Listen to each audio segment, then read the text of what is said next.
Hey everybody, it is Jason Sheftel here, and it's time to talk about the F-35 fighter jet and China and everything around this issue because, well, that jet is supposed to probably be dealing with China, but we have all sorts of problems that is just really appropriate because this is a fighter jet that has been in development forever and has become the center of a massive controversy about what the government should be spending money on, how expensive all this military stuff is in the first place, and just what on earth is the point of all of it. So we'll start with a recent news story about the United Arab Emirates, which basically what happened is at the end of the Trump presidency, a big arms deal was put together between the U.S. and the UAE, and one of the things that it included were F-35's, which are the sort of high-end, the current high-end, most expensive, most advanced tactical fighter jet that the United States is selling around the world. And right now, that deal is a bit in limbo. And partially to put some pressure on the U.S., the UAE also bought the French Rafale fighter jet, which is another tactical jet created by a Western nation. But in general, the problem here, it's not really Iran, it's not Saudi Arabia, it's not Turkey, it's not any of this. It's, well, the U.S. is worried that the F-35 data and information, materials, anything and everything about it might make its way to China. So that is really what's at the heart of this little Middle Eastern kerfuffle we have going on. And it's a great way to talk about this F-35 program in the first place, which is really the largest Pentagon Department of Defense program ever. I mean, this is over $1 trillion, this enormous program, and it's been going on for over 20 years now, and it has had huge development problems all along the way. There have been cost overruns, there have been sort of development issues, this whole idea of concurrency, of developing things while you're producing them and not kind of finishing the designs. And it really, if you go far enough back, the idea of having just a shared airframe for 3 planes for all 3 major U.S. military sort of services that use planes, the Marines, the Navy, and the Air Force, this was a bad idea in the first place. And there's also the fact that this technology is old. This is already 15, 20 years old, a lot of this stuff. But all these problems are kind of mitigated by the fact that the truth is, what else is really out there, right? So this F-35, which is a massive money sink, time sink, energy sink, it's sort of like other programs in the government where, like the James Webb Space Telescope, for example, which is also a really impressive telescope that recently got launched, but it ballooned from like a couple $1 billion cost to over $10 billion and just ate up everything else that NASA was trying to do in the sort of satellite department for a really long time. And the F-35 is really the same. It has just been eating up the military's brain space for a really long time. Now, like I was saying, what else is really out there? Because ultimately you can't say, oh, this jet sucks, this isn't worth it, isn't this, isn't that.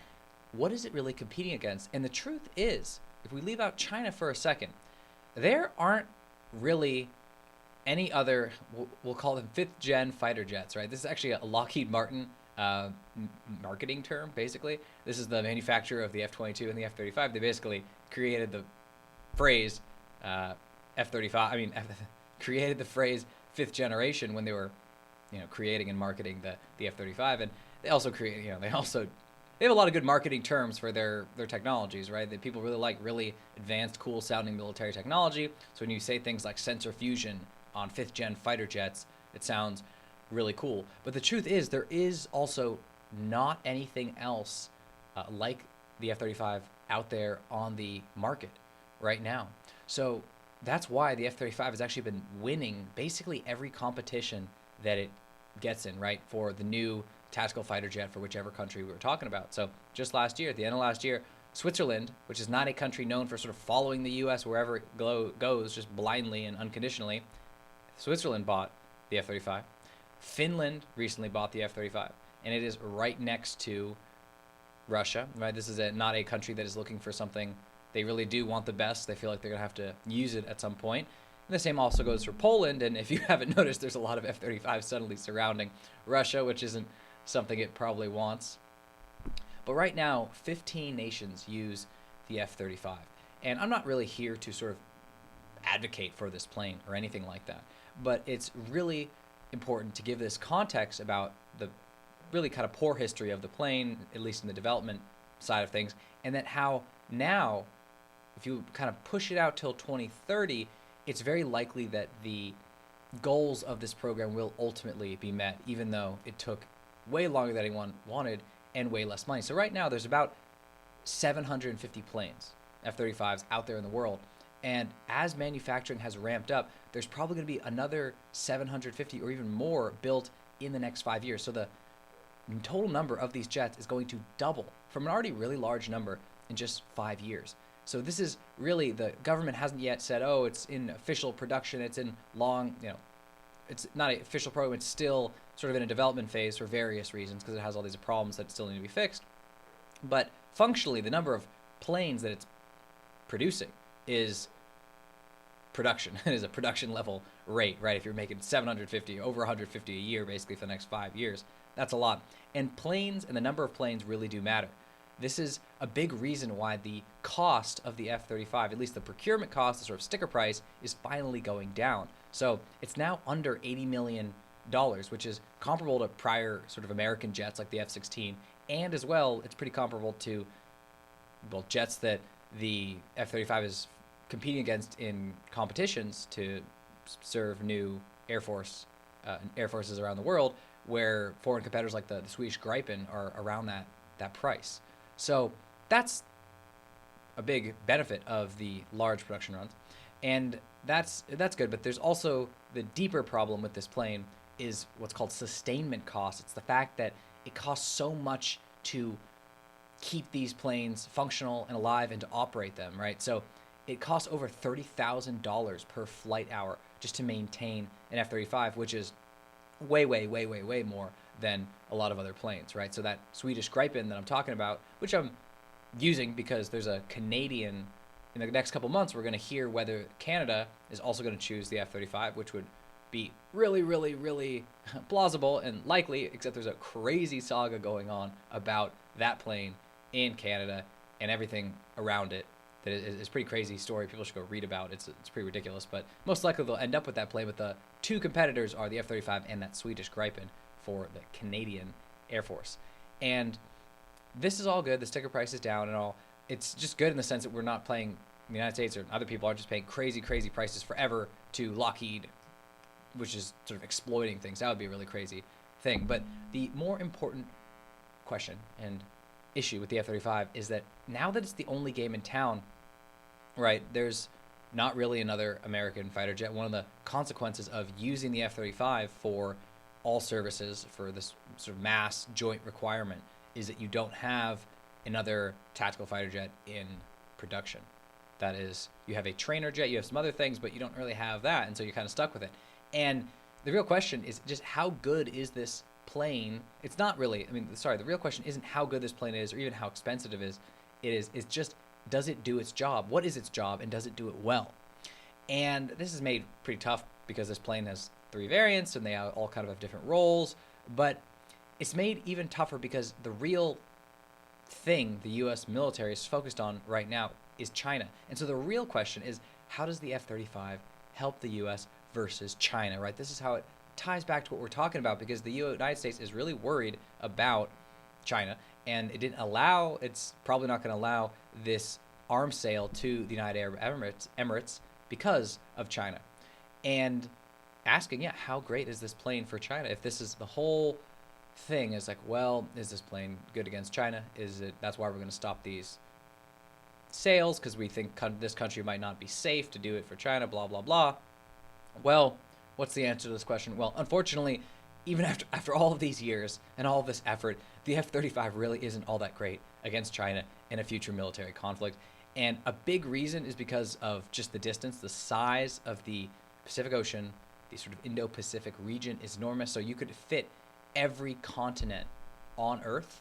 You could bunch them together and fit them inside of the Pacific Ocean. It is just that big. The distances are that far. and the F-35 just doesn't have the legs to make it really useful. It doesn't expand the range of carrier air wings. It doesn't expand the range or the strike potential or anything really of the U.S. Air Force in this sort of conflict. It is not the best option here. And that's not really a knock against the plane. It wasn't really designed for this. But this is the problem when you have a 20-year development cycle and the world around you changes and you are sort of stuck with this plane.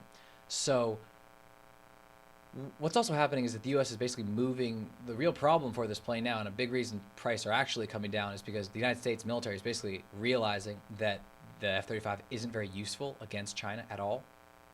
And it's basically starting to move past it. And that's going to be really a problem for Lockheed, for a lot of people, because they expected thousands of planes to be sold.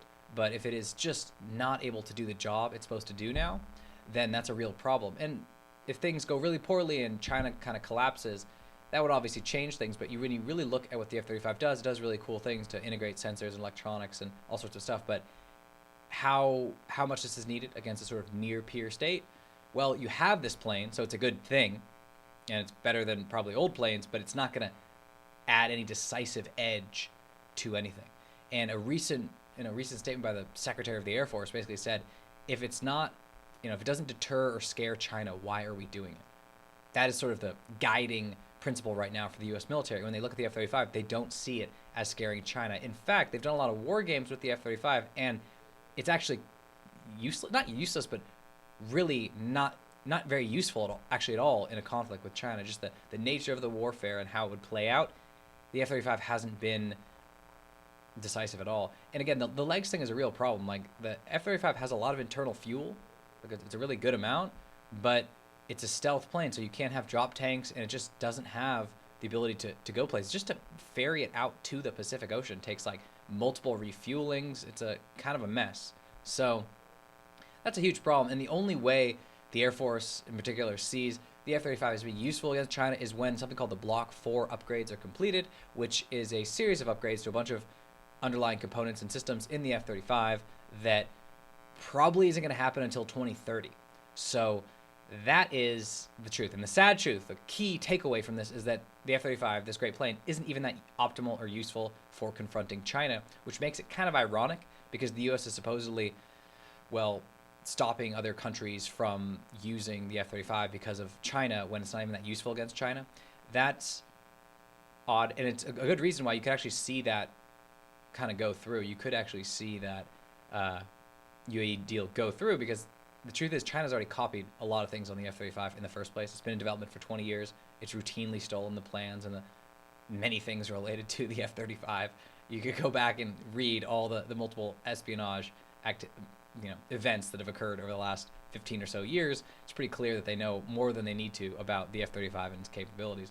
But this is what happened. So in Turkey was booted out of this F-35 program during the Trump administration because it was also buying a Russian anti-air missile system that the United States decided would just give too much information to the Russians about the nature of the stealth and other characteristics of the F-35. So that happened, right? And it was the U.S. kicked a major partner out of this program. So you never know, but that is the truth. If it's really down to confronting China, well, the United States is already moving towards a huge group of primarily secret and novel planes, because the F-35 by itself is a useful a useful piece of the puzzle, but it isn't like, if this is a chessboard, it's not exactly the queen on the playing field. So that's one thing. And the other thing is that, like I was saying, there's not really fifth generation fighters all around the world, but one country that does have them is China. So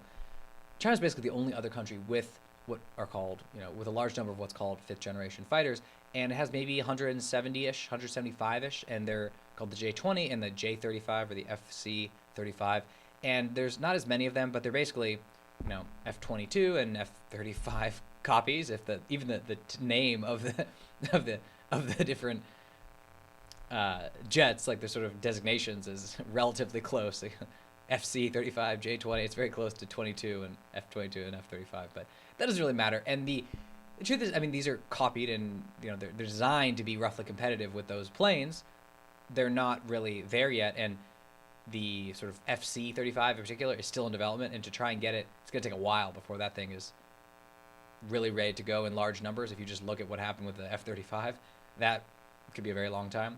But more importantly for China, the reason the F-35 isn't that useful is just because China has very, very strong radars and missile defense systems that's been building up to counter U.S. activities in the Western Pacific. It's called anti-access and area denial capabilities, and these are a real threat, and they really negate a lot of the great benefits of something like the F-35. So that's one thing. And then realistically, the United States military doesn't talk about this as much, but what we call stealth, sort of the coatings and materials and techniques used on the F-22 and F-35 and some American bombers, most likely these won't work in their current form within 10 years, right?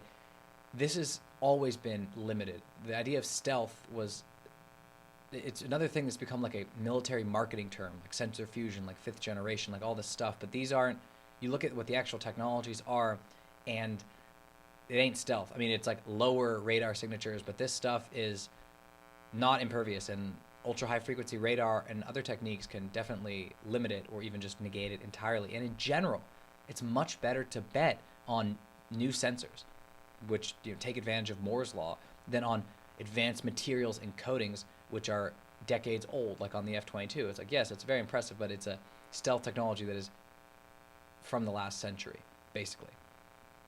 And this is really important. So countries like Israel have already expected their stealth capabilities of the F-35 to decrease, and they're planning to use it because it's very useful in other ways. But the actual stealth element, which is so key to the whole picture that and the whole product that Lockheed Martin created, it ain't gonna be exactly what it was in the late 90s, early 2000s in 2030.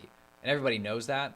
And the people that know it best are actually the military, which are stealthily moving beyond the F-35. So what's going on in the U.S. military writ large, which I'll probably talk about in a different video because it's very important to understand what a military is doing. It's not just a massive beast that does crazy things and spends a lot of money and just wastes everything. It usually is trying to respond to different constraints and contingencies and threats very specifically, and they're unique to each country. And what the United States is basically investing in right now are sort of in the F-35, the sort of air operations front, are some really long range missiles, a sort of new secret, it's called the Next Generation Air Dominance Program. It's basically a family of airborne systems that are going to sort of work together to create that really powerful punch that the F-35 and the F-22 now lack.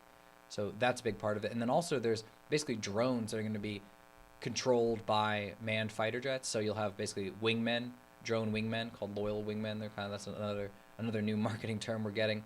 Are basically you'll have one fighter jet that's manned, and then you'll have a bunch of other ones that are controlled by. That's sort of the idea behind this wingman program, which is interesting, right? You're trying to find ways to reduce the manned capabilities or the manned component of everything. But in general, drones are a big problem, a big part of the future of tactical and even sort of strategic aviation. But the problem here is that the military, particularly the Air Force and the Navy, are run by former fighter jet pilots in a lot of ways. The Navy, at least on the naval air wing side. And so it's been very, very hard to actually move to concepts of operations and new platforms that are basically armed drones that are meant for both air-to-air combat and other sort of striking roles. This has been a very difficult thing, and the U.S. military has been very slow on it. So behind the scenes, there's probably a lot of changes going on just due to the threat of China, but that is,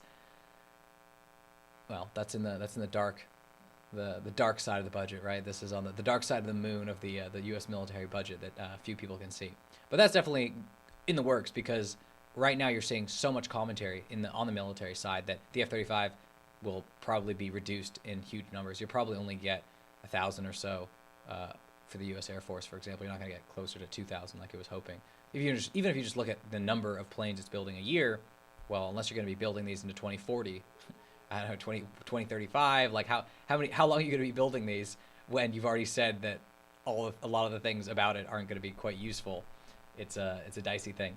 But the more important thing And the reason I'm even talking about the F-35 in general and all these characteristics of it and whether it's good and whether it's bad and comparing it to Chinese jets themselves and then comparing it to sort of broader Chinese defenses and all this stuff is because the F-35 is actually a very key part of the broader U.S. strategic alliance network that, well, the U.S. runs and built and sort of maintained. And, for decades, the United States has used security policy to bind other countries to it, and that really still holds today. And the F-35 is a huge part of that. I mean, there are pieces of this plane built all over the world, and it involves so many countries. There's really not another weapons program like it.